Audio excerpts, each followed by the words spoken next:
My name is Plewto Smith, and today I'm here with Jelani Amani. Go! Before we start, let me know how your day is. Please drop that in the comments. Indeed. Also, my day today has been pretty good. I'm very happy to hear that. I hope that you got the sustenance that you needed as a human being and as a black man. Damn, I did eat good before I came here. Good. And I hope you drank your water too. Damn, I did. You think water is a living being? Hell yeah. Hypothetically, Silver Surfer was not real, but he was more or less water, I think. At least from what I remember from the cartoon. So hypothetically, yes, but also no. But maybe. Who knows? So, I did take a listen to your brand new project, The Stranger. Okay. And it covers many topics, including shooting people, also being lonely, and much, much more. Teen angst, if you will.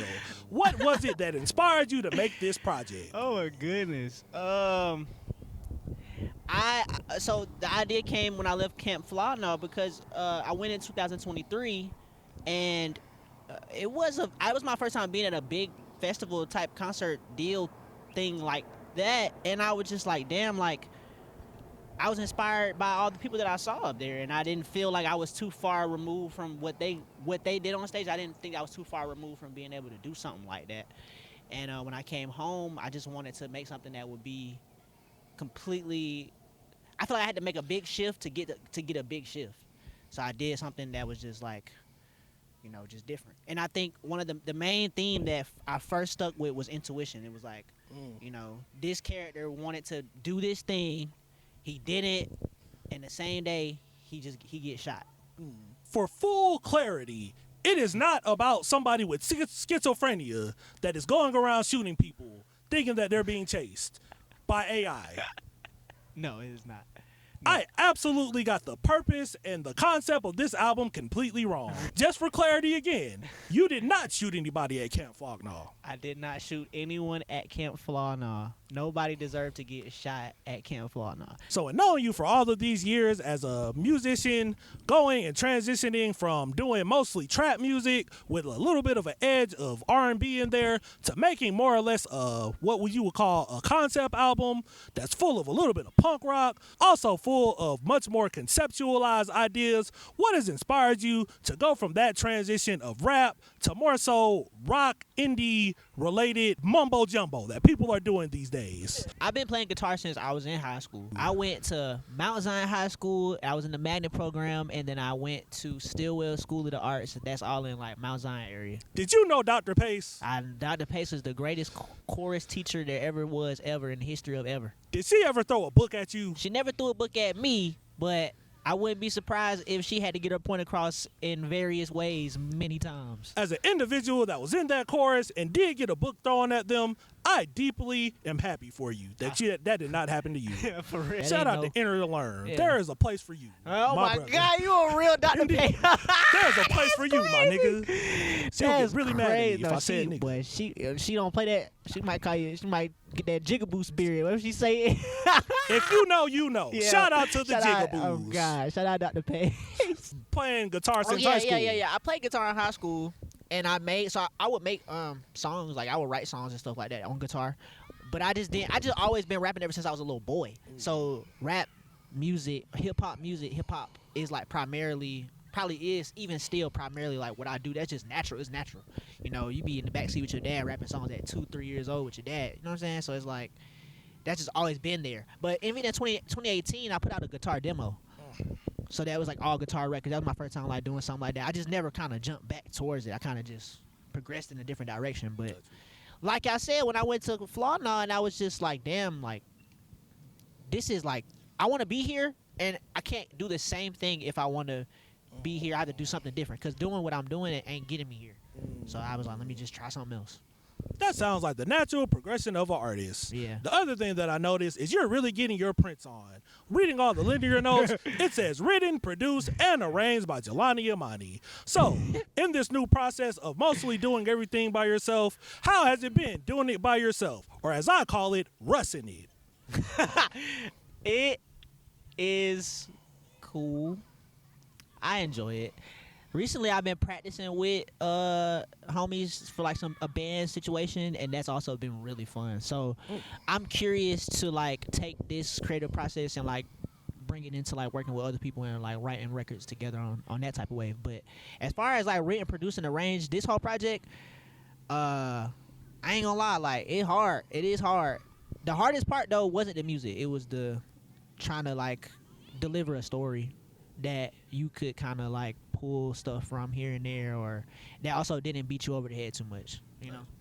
And since you've been doing this, like just throughout your musical journey, you more or less been not necessarily doing it yourself, but producing everything on your own. Like you've been making the beats. You've also been writing the raps. You don't use ChatGPT to do this. Absolutely you do it on not. your own. We talked about water earlier. Indeed. So with that being said, is there a big gradual transition from having to do everything mostly by yourself and bring people in versus like strictly it's just me? Well, when I started off, cause I've been making music since I was a little kid, but I feel like my official, like I'm a grown person doing this and I'm taking it serious was in like 2017, 2018. That first guitar demo I did by myself. And the project, The Shell, I think I predominantly produced and arranged that one myself as well. So it wasn't until I did other projects in COVID and like stuff after that where I kind of started to reach out, work with different producers and work with different folks and shit like that. And I think I had to kind of like return to a source or like a recipe or like a original whatever the fuck. Back to basics. Britney Spears. Yeah. Christina Aguilera. I'm sorry. What? Then Future said that too. Shit, when he went back to Monster, he said, "I got to get back to it." You are correct, sir. Where did that come from? The Stranger. Was it based on the character? Let me shut up and just let you answer. I read a book called The Stranger by Albert Camus, which is an interesting story, but that's just probably where the name and why the name was in my head.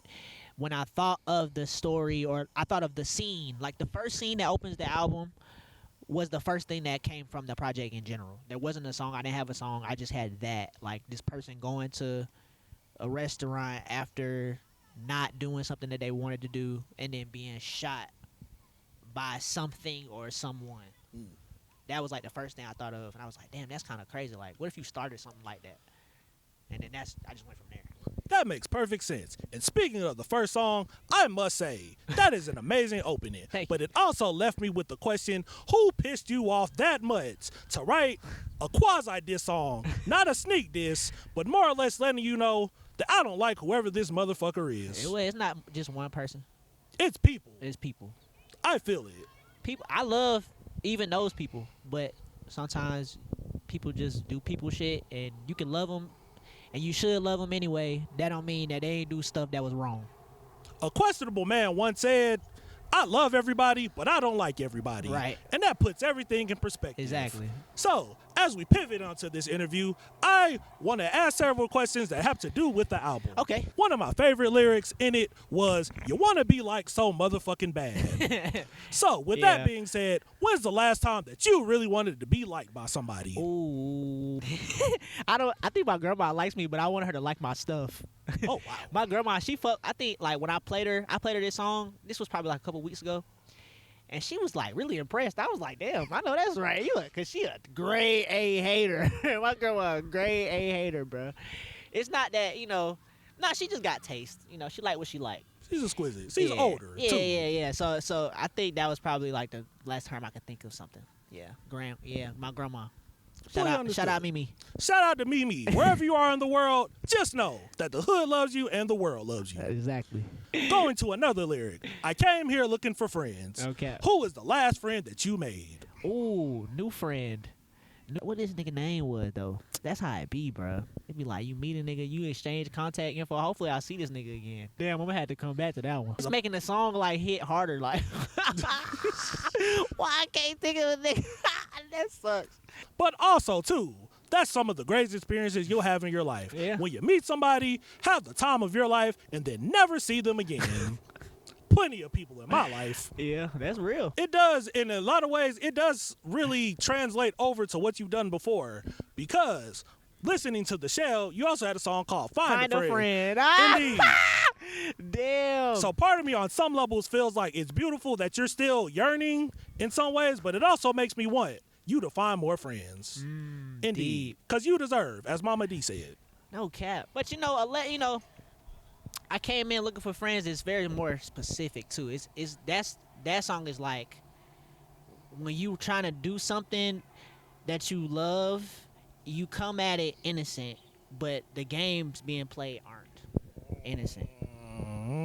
So you're the guy, you think y'all playing, like I said, kids walking like grown men, It's kind of like, you smile like a kid, but the whole time, they doing numbers in the back.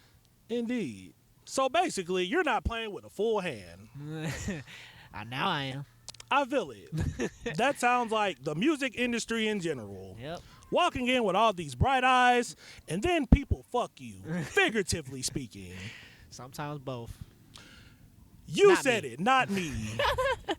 That's not funny. That is not funny at all. And if that's happening to you, tell somebody. Tell somebody. Yeah. So, with all that being said, we're going to end this interview with one question. Okay. Who are you? My name is Jelani Imani. I am Clayton County's own. Some people call me Gup. Some people call me BG. Some people call me friend. Hopefully, you can call me friend. Or you'll at least like this new album. And when does this album come out? It comes out whenever you're ready. So you've heard it first, people. On this brand new segment that we've created, you can listen to The Stranger whenever it's ready to come out. And with that being said, my name is Plewto Smith. My name is Jelani Imani. And we're happy that you watched our interview. We'll name this show later. Yeah.